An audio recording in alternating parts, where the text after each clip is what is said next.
महाभारत के महाकाव्य में कर्ण की भूमिका अद्वितीय और प्रेरणादायक है।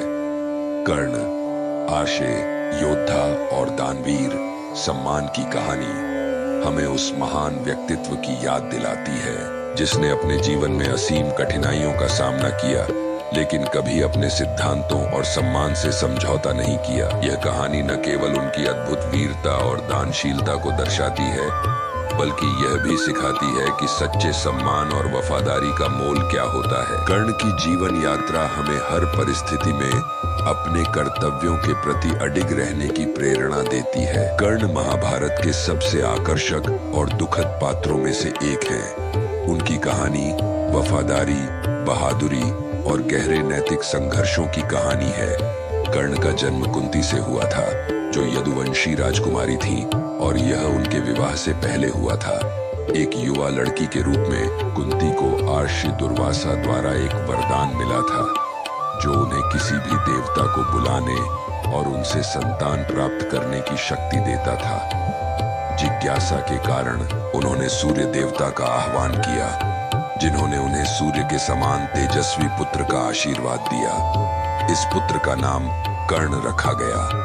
हालांकि क्योंकि कर्ण का जन्म विवाह के बाहर हुआ था, कुंती ने सामाजिक अपमान के डर से उसे एक टोकरी में रखकर नदी में बहा दिया। उस टोकरी को अधिरथ, जो कुरु राजा धृतराष्ट्र के सारथी थे, और उनकी पत्नी राधा ने पाया। उन्होंने उस बच्चे को गोद लिया और उसे अपने पुत्र के रूप में पाला और उसका नाम कर्ण रखा।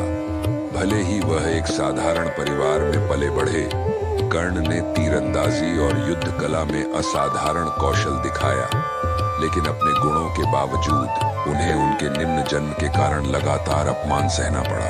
कर्ण, जो सबसे बड़ा योद्धा बनने के लिए दृढ़ संकल्पित थे, परशुराम से शिक्षा प्राप्त करने पहुंचे, जो केवल ब्राह्मणों और क्षत्रियों को ही सिखाते थे। कर्ण ने अपने वंश के बारे में झूठ बोला और खुद को ब्राह्मण बताया। परशुराम ने उन्हें शिष्य के रूप में स्वीकार किया और उन्हें कठोर प्रशिक्षण दिया। लेकिन एक दिन जब परशुराम कर्ण की गोद में सिर रखकर सो रहे थे, एक बिच्छू ने कर्ण को डंक मारा। कर्ण ने भयंकर दर्द को बिना हिले डुले सहन किया, जिससे परशुराम प्रभावित हुए, लेकिन उन्हें संदेह भी हुआ। जब परशुराम ने कर्ण के जन्म की सच्चाई जानी, तो उन्होंने क्रोधित होकर कर्ण को शाप दिया कि वह अपने युद्ध कौशल को उस समय भूल जाएगा जब उसे उसकी सबसे अधिक आवश्यकता होगी। कर्ण के जीवन में एक बड़ा मोड़ हस्तिनापुर में एक युद्ध कौशल प्रदर्शन के दौरान आया, जहां उन्होंने पांडव अर्जुन को द्वंद्व के लिए चुनौती दी। हालांकि उनके निम्न स्तर के कारण उनका मजाक उड़ाया गया और उन्हें प्रतिस्पर्धा करने का मौका नहीं दिया गया। दुर्योधन, जो कौरवों का राजकुमार था, ने इस अवसर को देखा और कर्ण से मित्रता की और उन्हें अंग का राजा बना दिया, जिससे उन्हें वह सम्मान मिला जिसके वे हकदार थे। बदले में कर्ण ने दुर्योधन के प्रति अपनी अटूट वफादारी का वचन दिया, भले ही इसका मतलब पांडवों के खिलाफ जाना हो।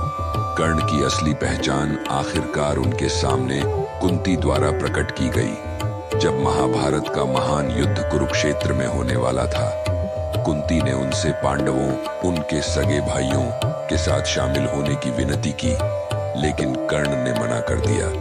वह दुर्योधन को धोखा नहीं दे सकते थे, जो उनके साथ तब खड़ा रहा था जब कोई और नहीं था।